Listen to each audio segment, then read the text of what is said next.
देखिए, ये सत्य की जीत हुई है और मैंने जैसा पहले से कहा कि इस मामले में कोई भी तथ्य, कोई भी सत्यता नहीं थी। जबरदस्ती हमारे नेताओं को पकड़ पकड़ के जेल में रखा गया। मनीष सिसोदिया जी को 17 महीने तक जेल में रखा गया। क्या भारत के प्रधानमंत्री उनके जीवन के इन 17 महीनों का हिसाब देंगे? क्या भारतीय जनता पार्टी उनके इन जीवन के 17 महीनों का हिसाब देगी, जो शायद दिल्ली के स्कूलों को बनाने में काम आता, बच्चों को अच्छी शिक्षा देने में काम आता? जिंदगी के वो 17 महीने आपने जेल में डालकर बर्बाद किए मनीष सिसोदिया के।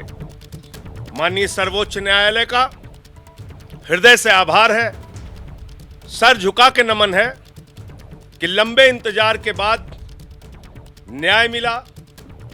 एक फैसला आम आदमी पार्टी के पक्ष में, मनीष सिसोदिया जी के पक्ष में, और एक एक कार्यकर्ता इस फैसले से उत्साहित है।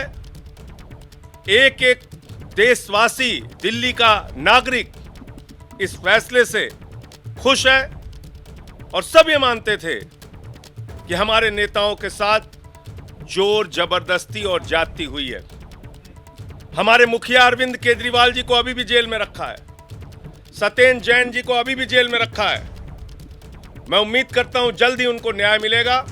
प्रभु से प्रार्थना करता हूं जल्द ही वो बाहर आएंगे। और आज ये जो फैसला आया है, मैं समझता हूं केंद्र की सरकार की तानाशाही पर एक जोरदार तमाचा है। संजय जी, आपकी पार्टी के लिए भी संजीवनी है, आपको लगता है न्यायिक प्रक्रिया ऐसी नहीं होनी चाहिए कि वही दंड लगे? ये प्रक्रिया ही तो दंड बन गई थी।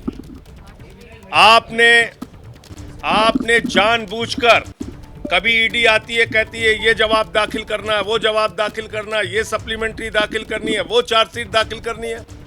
आपने 17 महीने यही तो खेल खेला मनीष सिसोदिया के साथ। तो इसलिए मैं कह रहा हूं कि फिर दोहरा रहा हूं, एक पैसे मनीष सिसोदिया के घर से बरामद नहीं हुए, एक पैसे उनके बैंक अकाउंट से बरामद नहीं हुए, एक पैसे उनके यहां से कोई सोना गहना प्रॉपर्टी नहीं मिला।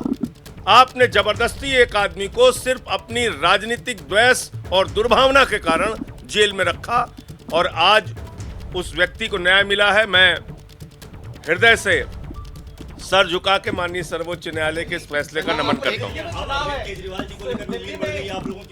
निश्चित रूप से अरविंद केजरीवाल जी को भी जल्द जमानत मिलेगी, वो भी जल्दी बाहर है।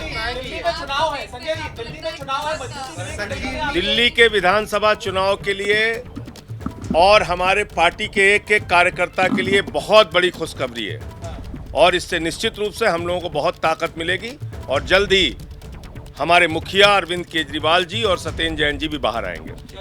तो ये संजय सिंह को आप सुन रहे थे, जो कह रहे थे बड़ी राहत है, और बड़ी राहत के तौर पर ये कि मनीष सिसोदिया जेल से बाहर आएंगे। दिल्ली में चुनाव भी है और अब उम्मीद ये भी है कि दिल्ली के मुखिया जीत के तौर पर भी आम आदमी पार्टी से रख रही है। संजय सिंह ने सीधे केंद्र सरकार पर हमला किया, ये कहते हुए कि 17 महीनों का हिसाब कौन देगा, जो जेल की सलाखों के पीछे मनीष सिसोदिया को रहना पड़ा है।